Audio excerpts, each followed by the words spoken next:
A Batalha de Poitiers, também conhecida como a Batalha de Tours, foi o marco final das expansões muçulmanas na Europa medieval, porque se não fosse por ela e o grande herói Carlos Martel, a Idade Média poderia ter acabado ali mesmo e a Europa teria sido dominada pelo Califado Omíada e o Islamismo.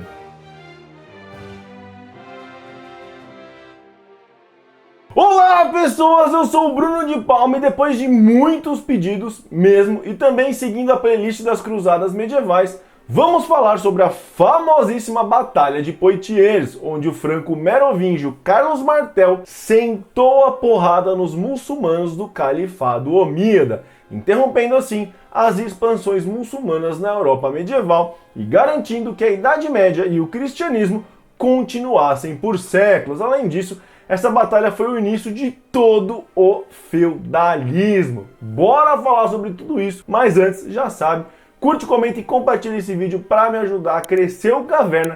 Se inscreve se ainda não é inscrito e bora falar da Tenda Medieval, uma loja incrível que você pode achar de tudo da Idade Média.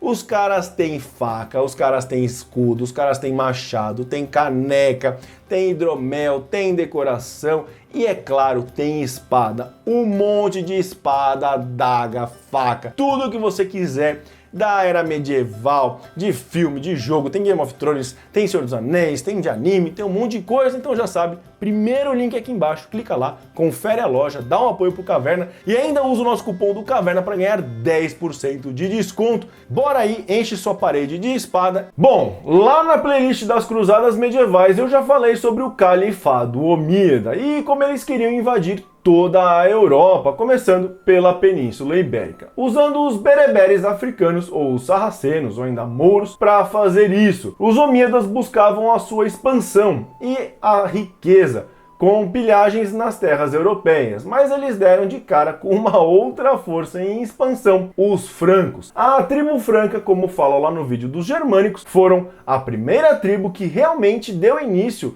na Idade Média, foram os primeiros que deram certo e estavam expandindo na região da França, consolidando o seu império. O choque dessas duas forças foi tão grande que alguns historiadores argumentam que essa batalha influenciou o destino da civilização cristã lá na Europa, mas pode não ter sido tudo isso, porque como vimos lá no vídeo dos Omíadas, eles tinham muitos problemas internos. Apesar de tudo, esse conflito parou os muçulmanos, consolidou o Império Franco e fez surgir o grande nome de Carlos Martel, um cara tão foda, que deu nome à dinastia carolíngia dos francos. E ainda foi o avô do grande Carlos Magno, vídeo do Carlos Magno aqui. Mas bora resumir a história dos francos até aqui, para você entender melhor esse conflito. E sobre os Omíadas tá lá no vídeo dos Omíadas. No século V, as tribos francas primitivas ascenderam após o declínio do Império Romano, lá na província da Gália, que hoje é onde fica a França, um pedaço da Bélgica e o oeste da Alemanha. Clovis, um líder franco, uniu as tribos e estabeleceu a dinastia merovingia em 481. No entanto, a corte real merovingia era muito instável, com vários assassinatos de líderes e ainda os governantes não queriam governar, só ficavam na vida boa. Isso levou à ascensão das figuras conhecidas como os prefeitos do palácio, que eram servos reais e eles se tornaram os verdadeiros detentores do poder. Enquanto o governante lá não queria fazer nada, o prefeito do palácio é quem governava de fato. Após a morte de Pipino II, Carlos Martel, emergiu como a autoridade principal. Ele enfrentou várias rebeliões, consolidou o poder durante o seu reinado e travou várias campanhas. Apesar de vários desafios, o Carlos manteve o controle com o condado da Aquitânia, ou na verdade o ducado da Aquitânia, desempenhando um papel estratégico no conflito com os muçulmanos. E a Aquitânia era uma zona tampão entre os Omíadas e os francos, durante seu esforço para consolidar o poder do seu império. Então aqui a Aquitânia ainda era uma província semi-independente no início do século VIII, e ela era reivindicada pelos francos, mas que tinha um ótimo líder no comando, o Eudes, e ele queria a independência. Até aí beleza, só que como a gente falou, o grande problema é que a Aquitânia fazia fronteira com os territórios omíadas e os francos. Então os omíadas que estavam dominando a Península Ibérica encontraram primeiro a galera da Aquitânia e foram eles que tiveram que enfrentar primeiro os omíadas, não os francos. Então eles estavam lá segurando a barra para a Europa não explodir. Eles aguentaram bastante por 19 anos, até que em 732 d.C.,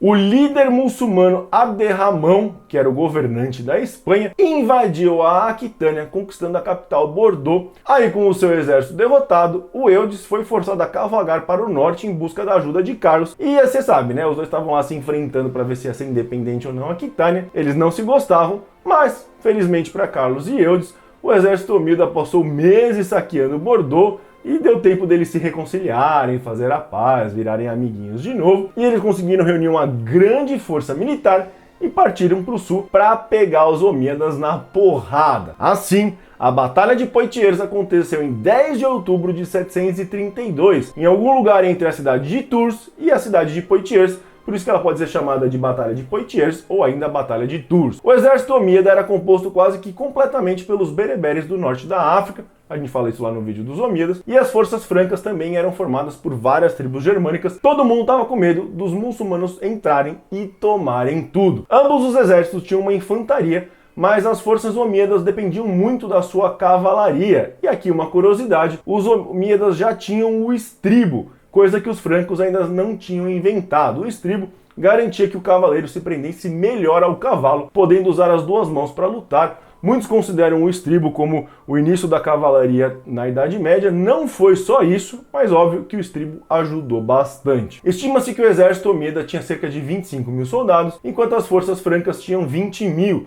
Mas essa não foi uma batalha normal, porque ela durou uma semana. Lembra que eu sempre falo aqui no canal que as batalhas medievais não são uma zona que todo mundo se enfrentando ali, rapidão, sai correndo, ninguém sabe quem é ninguém, porque fica todo mundo ali, você passa seu inimigo e vai enfrentar um por um ali, não. São linhas se enfrentando. Então, por uma semana, as linhas foram se enfrentando nessa batalha, buscando brechas para tentar cercar o inimigo e acabar com ele. Tem um texto muito bacana, As Crônicas de Isidória de Beja, um monge português do século VIII, e ele nos dá um relato de como foi essa batalha. Por quase 7 dias, os dois exércitos se observavam ansiosamente, esperando o momento de entrar em confronto. Finalmente, eles se prepararam para o combate e, no choque da batalha, os homens do norte pareciam inabaláveis, como o norte de um mar que não pode ser movido. Firmemente eles permaneceram, um perto do outro, formando como que um muro de gelo, e com grandes golpes de suas espadas abateram os árabes. Agrupadas ao redor de seu líder, as pessoas dos austrasianos levaram tudo diante delas. Suas mãos, incansáveis, afundaram suas espadas nos peitos dos inimigos. Um outro relato, do outro lado, de um cronista árabe anônimo, descreve a batalha da seguinte forma: os cavaleiros muçulmanos avançavam feroz e frequentemente contra os batalhões dos francos, que resistiram com coragem, e muitos caíram mortos de ambos os lados, até o pôr do sol. Carlos usou táticas defensivas contra os omíadas, organizando as suas forças em falanges e recrutando principalmente soldados locais e milicianos, para que conheciam o terreno. Durante a batalha, um rumor sobre o saque de suprimentos omíadas causou um pânico e desordem no acampamento omíada. Então a galera falou assim, caramba, estão saqueando lá nosso acampamento, ferrou, perdemos, mó caos. E aí, com tudo isso, o comandante árabe foi morto, levando assim ao fim da resistência omíada. As forças inimigas recuaram durante a noite.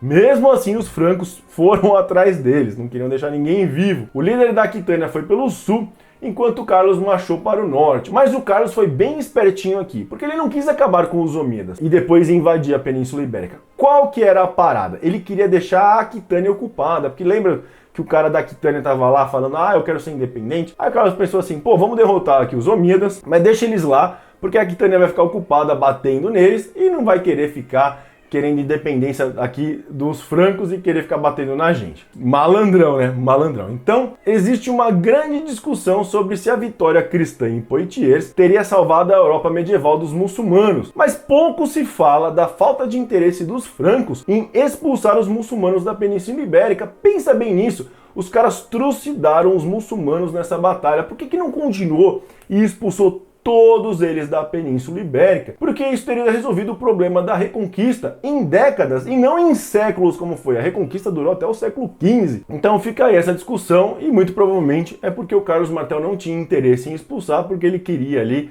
que a Aquitânia ficasse ocupada. Olha só como o interesse pessoal sobrepujou o interesse da galera e o problema ali da Península Ibérica teria sido resolvido séculos antes do que realmente foi. Com a derrota, os omíadas pararam de avançar, óbvio, e com as crises internas do califado, tanto os bereberes do norte da África quanto o califado da Andaluzia se rebelaram contra o domínio omíada, o que fez o avanço parar de vez. Mas a desgraça de uns é a glória de outros, porque Carlos foi ovacionado, ganhando muito prestígio e autoridade militar pela sua vitória. Ele se tornou o salvador da cristandade. Carlos foi reconhecido como a autoridade suprema no Reino Franco, e isso ajudou a ele centralizar o poder.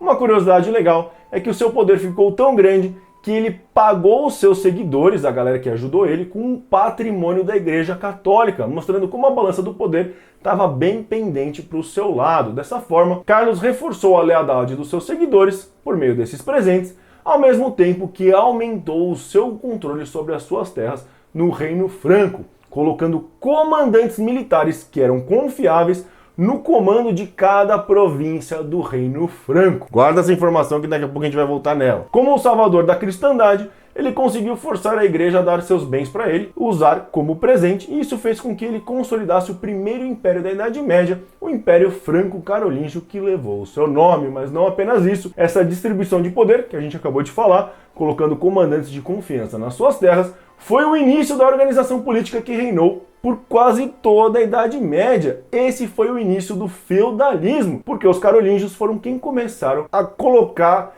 essa forma de governo na Idade Média. Era um jeito de conseguir controlar territórios vastos com pouca administração. Vê o vídeo do feudalismo para você entender melhor. Então, além de herói, salvador, primeiro imperador medieval, podemos dizer que Carlos Martel também foi o pai do feudalismo. Por exemplo, quando Eudes, o líder da Aquitânia, morreu, apenas 3 anos depois da batalha, Carlos marchou sobre a Aquitânia e transformou seus herdeiros em vassalos, transformando o ducado da Aquitânia num ducado franco, e os herdeiros eram seus vassalos, que prestavam lá homenagem, tudo lá que a gente já viu no vídeo do feudalismo. Olha aí a pirâmide da nobreza feudal. Carlos foi tão bem sucedido em seus esforços que estabeleceu uma nova dinastia franca, substituindo os merovingios pela sua própria dinastia centrada na sua família, que a gente falou, os carolíngios. E depois o seu neto consolidou esse império, o grande Carlos Magno. Aliás, Carlos Martel foi tão foda que o seu nome vem de martelo. Martel é martelo. Carlos foi o martelo dos muçulmanos. Quer saber tudo sobre o neto do Carlos Martel, Carlos Magno, que a gente falou aqui?